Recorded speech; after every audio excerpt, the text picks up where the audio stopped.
जय हिंद दोस्तों। ताइए दोस्तों, आप सभी का फिर से एक नए वीडियो पर स्वागत है। चलिए दोस्तों, आज हम आप लोगों को फिर से बताएंगे साइंस का वायरल पेपर। और दोस्तों, आप भी क्लास 10th में हैं और 15 फरवरी को आप सभी का फाइनल एग्जाम है, तो ये वायरल पेपर आप लोग देख के जाइएगा। दोस्तों, ये वही क्वेश्चन वही पेपर है जो आपको 15 फरवरी को देखने को मिलेगा। जो स्टूडेंट अभी तक साइंस में एक भी ऑब्जेक्टिव क्वेश्चन नहीं पढ़े हैं, कंप्लीट ये पढ़ लीजिए। 100% ये सभी क्वेश्चन आपको लड़ेगा। इस बार साइंस में 95 करके आना है, झंडा लहरा के आना है। दोस्तों, जैसा कि आप लोग जानते हैं कि साइंस में जो है आपको समय जो है 2 घंटा 45 मिनट का दिया जाएगा। साथ ही इसमें 110 प्रश्न रहेगा, ठीक है। और जो टोटल पूर्णांक रहता है उसमें 80 नंबर का रहेगा, ठीक है। तो आज कंप्लीट इस वीडियो को देखकर जाइएगा। अगर जो स्टूडेंट डरते हैं साइंस से, तो अब आपको डरना नहीं है, कंप्लीट ये देख के जाइए। 15 फरवरी को झंडा लहरा के आना है, ताबड़तोड़ क्वेश्चन मिलेगा। ये करने के बाद, क्योंकि यही रात अंतिम और यही रात भारी पड़ेगा, और कहते हैं ना, जिसका मुझे था इंतजार वो घड़ी आ गया है, तो वही बात है। अगर क्वेश्चन देख के जाइएगा, हो सकता है 10 से 15 मिनट का वीडियो होगा, लेकिन अगर देख के जाइएगा तो 100% आपको क्वेश्चन देखने को मिलेगा, ठीक है। तो दोस्तों, चैनल पर पहली बार आए हैं तो चैनल को सब्सक्राइब कर लें, क्योंकि आज हम आपको बताएंगे साइंस का वही क्वेश्चन जो बोर्ड एग्जाम में पूछा जाएगा 15 फरवरी को। तो चलिए दोस्तों, क्वेश्चन की ओर बढ़ते हैं, देखते हैं कि किस तरह का क्वेश्चन जो है आपको 15 फरवरी को मिलेगा। तो आइए बढ़ते हैं। सबसे पहले बता दें दोस्तों कि आप लोग जानते हैं कि आपको जो है ऑब्जेक्टिव क्वेश्चन जो है सबसे पहले रहेगा, और 40 ऑब्जेक्टिव क्वेश्चन आपको ओएमआर शीट में भरना है, ठीक है। कंप्लीट 40 क्वेश्चन बना के आइएगा इस बार, ठीक ना।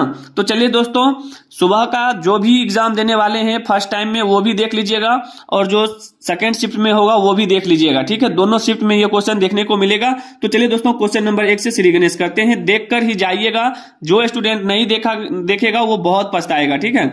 चलिए, बोला गया निम्नलिखित में से कौन सबसे कम अभिक्रियाशील धातु है।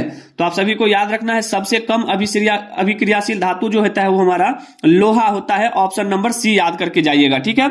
चलिए, अगला क्वेश्चन है कि कार्बन की परमाणु संख्या है। तो आप सभी को पता होना चाहिए कि कार्बन की परमाणु संख्या कितना होता है, 6 होता है, ठीक है दोस्तों। चलिए, अगला क्वेश्चन देखिएगा, क्वेश्चन नंबर हो जाएगा 3 आपके सामने। बोला गया कि असंतृप्त हाइड्रोकार्बन जिनमें कार्बन कार्बन परमाणु के बीच त्रिआबंध होते हैं, वे क्या कहलाते हैं। तो आप सभी को याद रखना है, वे एल्केन कहलाते हैं। ऑप्शन नंबर बी याद रखिएगा, ठीक है। इस बार 15 फरवरी को दोस्तों पेपर धो के आना है, एक भी क्वेश्चन छोड़ के नहीं आना है, तबाही मचा देना है, ठीक है दोस्तों। तो चलिए आगे बढ़ते हैं। क्वेश्चन नंबर 4 दिया गया है कि इथेनॉल के क्रियाशील मूलक का सूत्र है। इथेनॉल के क्रियाशील मूलक का सूत्र क्या होता है, तो आप सभी को पता होना चाहिए, ये होता है हमारा OH। क्या होता है, OH। ऑप्शन नंबर ए याद रखिएगा, ठीक है। अगला क्वेश्चन है कि वैद्युत प्रतिरोधकता का SI मात्रक, और किसी भी क्वेश्चन का आंसर पता हो तो कमेंट बॉक्स में जरूर डालिएगा, ठीक है। वैद्युत प्रतिरोधकता का SI मात्रक, तो आप सभी को याद रखना है, ये ओम होता है। क्या होता है, ओम होता है। ऑप्शन नंबर ए आपका बिल्कुल राइट आंसर होगा, ठीक है। चलिए, अगला क्वेश्चन है आपके सामने, क्वेश्चन नंबर 6। बोला निम्नलिखित में कौन विद्युत का सबसे अच्छा चालक है। तो आप सभी को पता ही होगा कि विद्युत का सबसे अच्छा चालक क्या होता है, तो ये होता है हमारा चांदी। तो ऑप्शन नंबर ए याद रखिएगा, ठीक है। चलिए, अगला क्वेश्चन देखिएगा, क्वेश्चन नंबर हो जाएगा 6, 7, ठीक है। बोला गया है कि विद्युत धारा के चुंबकीय प्रभाव का खोज किसने किया था। मोस्ट इंपोर्टेंट क्वेश्चन है। अगर इतना करके जाते हैं ईमानदारी से, जो स्टूडेंट पढ़ लिया वही इस बार ये रामबाण का क्लास जो देख के जाएगा, इस बार 95 करके आएगा, ये गारंटी है मेरा। जरूर एक एक क्वेश्चन को सही ढंग से रीड कर लें, याद कर लें, और देखिए कम से कम वीडियो को देख कर जाइएगा तो क्वेश्चन याद हो जाएगा, ठीक है। अगर गौर से सुन लेते हैं ना तो भी आपको याद हो जाएगा। तो कमजोर से कमजोर स्टूडेंट भी हम बार बार कह रहे हैं कि क्वेश्चन देख के जाइए, समझ के जाइए, एक भी क्वेश्चन छोड़ के नहीं आइएगा, ठीक है। चलिए, बोला गया विद्युत धारा के चुंबकीय प्रभाव का खोज किसने किया था। तो आप सभी को याद रखना है, ऑस्ट्रेड महाशय ने किया था। ऑप्शन नंबर बी याद रखिएगा, ठीक है। चलिए आगे बढ़ते हैं। क्वेश्चन नंबर 8 है कि विद्युत मोटर परिवर्तित करता है। विद्युत मोटर परिवर्तित करता है, तो आप सभी को याद रखना है, विद्युत ऊर्जा को रासायनिक ऊर्जा में। ऑप्शन नंबर सी आपका बिल्कुल राइट आंसर हो जाएगा, ठीक है। चलिए, अगला क्वेश्चन है आपके सामने, क्वेश्चन नंबर 9। बोला गया है कि जब पश्चिम की ओर प्रक्षेपित कोई धनावेशित कण, यानी कि जिसको हम अल्फा कण बोलते हैं, किसी चुंबकीय क्षेत्र द्वारा उत्तर की ओर विक्षेपित हो जाता है, तो चुंबकीय क्षेत्र की दिशा क्या होगी। तो आप सभी को याद रखना है, उसका जो दिशा होगा वो ऊपरी मुखी होगा। ऑप्शन नंबर डी याद रखिएगा, ठीक है। चलिए, अगला क्वेश्चन देखिएगा, क्वेश्चन नंबर हो जाएगा आपके सामने 10। बोला गया है कि हमारे घरों में जो विद्युत आपूर्ति की जाती है वो क्या है। दोस्तों, आप लोगों को पता होना चाहिए कि हमारे घरों में जो बिजली का सप्लाई होता है वो उसमें कितना वोल्ट का धारा रहता है और कौन सा धारा रहता है। तो आप सभी जानते हैं 220 वोल्ट का रहता है, और AC रहता है, AC करंट यानी कि प्रत्यावर्ती धारा। तो ऑप्शन नंबर सी आपका बिल्कुल राइट आंसर होगा, ठीक है। चलिए आगे बढ़ते हैं। क्वेश्चन नंबर 11 है कि गर्म जल प्राप्त करने के लिए हम सौर जल तापक का उपयोग किस दिन नहीं कर सकते हैं? तो बिल्कुल इसका आंसर आसान है, आप सभी को याद रखना है। किस दिन नहीं कर सकते हैं? तो बादलों वाले दिन, क्योंकि बादलों वाले दिन जो है सूर्य नहीं निकलता है। जब सूर्य नहीं निकलेगा तो उस दिन हमारा क्या होगा, ये काम सौर जो है प्लेट काम नहीं करेगा। ठीक है, चलिए अगला क्वेश्चन है आपके सामने, क्वेश्चन नंबर 12। बोला निम्न में से कौन सा ऊर्जा स्रोत सौर ऊर्जा के व्युत्पन्न नहीं है? तो आप सभी को याद रखना है, भूतापीय ऊर्जा स्रोत जो है वो ऊर्जा के व्युत्पन्न नहीं है। ठीक है, चलिए अगला क्वेश्चन देखिएगा, क्वेश्चन नंबर 13 हो जाएगा आपके सामने। बोला गया है कि दर्पण के सामने किसी भी दूरी पर स्थित वस्तु का प्रतिबिंब सीधा प्रतीत होता है, तो वह दर्पण कौन सा होगा दोस्तों? तो आप सभी को याद रखना है, वो दर्पण केवल उत्तल ही हो सकता है। क्या हो सकता है? केवल उत्तल, ऑप्शन नंबर सी याद रखिएगा। ठीक है, चलिए अगला क्वेश्चन है आपके सामने, क्वेश्चन नंबर 14। बोला गया है किसी कार का अग्रदीप में प्रयुक्त दर्पण निम्नलिखित में से कौन होता है? तो आप सभी को याद रखना है कौन होता है। तो इसका जो बिल्कुल राइट आंसर हो जाएगा अवतल दर्पण होता है। क्या होता है? अवतल दर्पण, ऑप्शन नंबर ए याद रखिएगा। ठीक है, चलिए आगे बढ़ेंगे। दोस्तों हम बता दें कि 15 फरवरी को भूलिएगा नहीं। जो स्टूडेंट 15 फरवरी को ये क्वेश्चन देख के नहीं जाएगा, ईमानदारी से ये क्वेश्चन 100% पूछा जाएगा। नहीं देखने के बाद आप लोग खुद पछताइएगा कि काश ये वीडियो हम देखकर आते तो क्वेश्चन बन जाता। ठीक है, ऐसा नौबत नहीं आना चाहिए। सभी क्वेश्चन को एक बार सही ढंग से पढ़ लें, याद कर लें, फिर देखिए किस तरह से 95 करके आएंगे आप लोग बोर्ड एग्जाम। एक भी ऑब्जेक्टिव क्वेश्चन इससे बाहर नहीं आएगा। कंप्लीट पढ़ के जाइए दोस्तों। ठीक है, ईमानदारी से पढ़ के जाइए, फिर देखिए कैसे क्वेश्चन बनता है। ठीक है, कमजोर से कमजोर स्टूडेंट भी इस बार साइंस को 15 फरवरी को धो के आएगा, तबाही मचा देगा। ठीक है, निम्नलिखित में से किसका अपवर्तनांक सबसे अधिक होता है दोस्तों? तो आप सभी को पता होगा हीरा का अपवर्तनांक जो है सबसे अधिक होता है, ऑप्शन नंबर डी याद रखिएगा। अगला क्वेश्चन है 16 नंबर कि निम्नलिखित में से किस लेंस को अभिसारी लेंस भी कहते हैं? तो आप सभी को पता होना चाहिए, उत्तल लेंस को जो है अभिसारी लेंस भी कहते हैं। ठीक है, चलिए अगला क्वेश्चन है आपके सामने, क्वेश्चन नंबर 17। बोला गया है कि निम्नलिखित में कौन उभयलिंगी है? तो आप सभी को पता होगा कि उभयलिंगी जो होता है हमारा केचुआ होता है। क्या होता है? केचुआ होता है, ऑप्शन नंबर ए याद रखिएगा। ठीक है, चलिए अगला क्वेश्चन है आपके सामने, क्वेश्चन नंबर 18। मेंडल ने अपने प्रयोगों के लिए किस पौधों को चुना? तो आप लोग जानते हैं कि मटर को, पौधे को जो है मेंडल ने सबसे पहले चुना था, इसी पर अपना एक्सपेरिमेंट किया था, ऑप्शन नंबर डी हो जाएगा। ठीक है, चलिए आगे बढ़ते हैं। क्वेश्चन नंबर 19 में दिया गया है कि निम्न में से कौन एक अवशेषी अंग है? तो आप सभी को याद रखना है, अपेंडिक्स जो है हमारा वो सबसे क्या है, अवशेषी अंग है। ठीक है, बिल्कुल राइट आंसर हो जाएगा, ऑप्शन नंबर डी। अगला क्वेश्चन है चिपको आंदोलन किससे संबंधित है? तो आप लोग जानते हैं चिपको आंदोलन जो है ये वन संरक्षण से संबंधित है, तो ऑप्शन नंबर ए आपका बिल्कुल राइट आंसर होगा। ठीक है, चलिए एक एक क्वेश्चन को अपने दिमाग में ठोक लीजिए, इस तरह से चिपका लीजिए जैसे पोस्टर चिपकाया जाता है। फिर देखिएगा आप लोग 15 फरवरी को ऐसे एग्जाम देकर आइएगा जैसे लगेगा कि आप लोग कोई युद्ध जीत कर आ रहे हैं। ठीक है, बिल्कुल नहीं घबराइए, एक एक क्वेश्चन को पढ़ के जाइए, फिर देखिए कैसे बनता है। बोला निम्नलिखित में से कौन लेंस का आवर्धन m होता है दोस्तों? तो कौन m होता है? तो v बराबर u होता है। क्या होता है? v बट्टी u। कौन लेंस का आवर्धन होता है? लेंस का आवर्धन देखिए हमारा u बट्टा v हो जाएगा। ठीक है, क्या हो जाएगा? u बट्टा v, ऑप्शन नंबर हो जाएगा ए। ठीक है, ऑप्शन नंबर ए याद करके जाइएगा। ठीक है, चलिए अगला क्वेश्चन देखिएगा, क्वेश्चन नंबर है 22। बोला गया है कि निम्नलिखित में कौन नेत्र का रंगीन भाग होता है? तो आप सभी को पता होगा कि नेत्र का जो रंगीन भाग होता है वो परितारिका होता है, ऑप्शन नंबर सी आपका बिल्कुल राइट आंसर होगा। चलिए आगे बढ़ते हैं। क्वेश्चन नंबर 23 में बोला गया है कि वायुमंडल में प्रकाश के किस वर्ण का प्रकीर्णन अधिक होता है? तो आप सभी को याद रखना है, नीला रंग का जो है सबसे अधिक होता है प्रकीर्णन। ठीक है, अगला क्वेश्चन देखिएगा, क्वेश्चन नंबर 24 है आपके सामने। प्रकाश की किस घटना के कारण सूर्य हमें वास्तविक सूर्योदय से लगभग 2 मिनट पूर्व दिखाई देने लगता है? तो आप सभी को पता होगा ये जो है वायुमंडलीय अपवर्तन के कारण जो है सूर्य जो है लगभग 2 मिनट पहले दिखाई देने लगता है। ठीक है, चलिए क्वेश्चन नंबर 25 को देखिएगा। बोला है इसमें कि आधुनिक आवर्त नियम के अनुसार तत्वों के गुणधर्म निम्नलिखित में किसके आवर्त फलन होते हैं? तो आप सभी को याद रखना है, ये परमाणु संख्याओं के आवर्त फलन होते हैं, ऑप्शन नंबर बी आपका बिल्कुल राइट आंसर होगा। ठीक है, चलिए आगे बढ़ेंगे।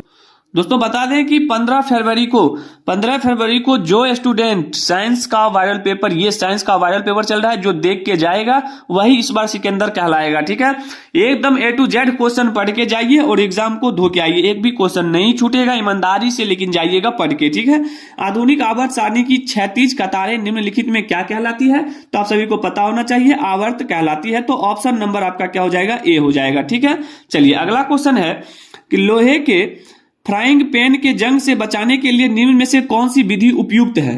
तो आप सभी को याद रखना है, जिंक की परत चढ़ाकर जो है उसे हम सही ढंग से बचा सकते हैं। तो हमारा ऑप्शन नंबर सी हो जाएगा। ठीक है, चलिए क्वेश्चन नंबर 28 हो जाएगा आपके सामने।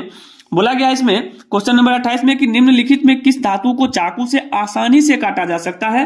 तो आप सभी को याद रखना है, सोडियम को आसानी से काटा जा सकता है। किस धातु को बोला है? तो सोडियम को। ठीक है, चलिए अगला क्वेश्चन है कि निम्नलिखित में से कौन गैस चूने के पानी को दुधिया कर देता है? तो आप सभी को याद रखना है, CO2 जो है ये चूने के पानी को दुधिया कर देता है। ऑप्शन नंबर सी आपका बिल्कुल राइट आंसर होगा। चलिए आगे बढ़ेंगे। दोस्तों आज जितना भी 15 फरवरी का वायरल क्वेश्चन बता रहे हैं, A to Z क्वेश्चन देखकर अगर जाइएगा तो ही आप लोग बोर्ड एग्जाम में लिख के आइएगा। ठीक है दोस्तों, देखिए अगला क्वेश्चन है, टार्टेरिक अम्ल निम्नलिखित में से किसमें पाया जाता है?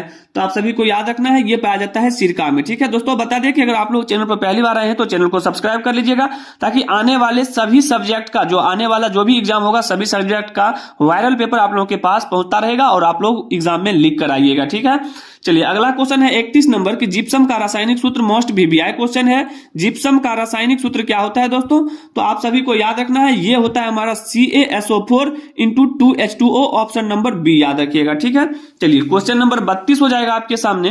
काफी इंपोर्टेंट क्वेश्चन है, बोला है जिंक तथा सल्फ्यूरिक अम्ल के बीच अभिक्रिया से निम्नलिखित में से कौन सी गैस निकलती है? ठीक है, तो कौन सी गैस निकलती है?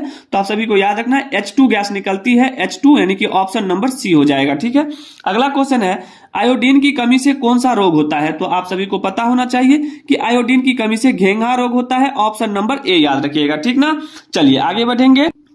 क्वेश्चन नंबर 34 है कि निम्न में से कौन पिट्यूटरी ग्रंथि से निकलने वाला हार्मोन है? तो आप सभी को याद रखना है, ये हमारा वृद्धि हार्मोन होता है। ऑप्शन नंबर ए आपका बिल्कुल राइट आंसर होगा। ठीक है, देखिए अगला क्वेश्चन है कि अमीबा में अलैंगिक जनन किस विधि द्वारा होता है? तो आप सभी को याद रखना है, ये होता है विखंडन विधि द्वारा। ऑप्शन नंबर बी हो जाएगा। ठीक है, चलिए अगला क्वेश्चन देखिएगा।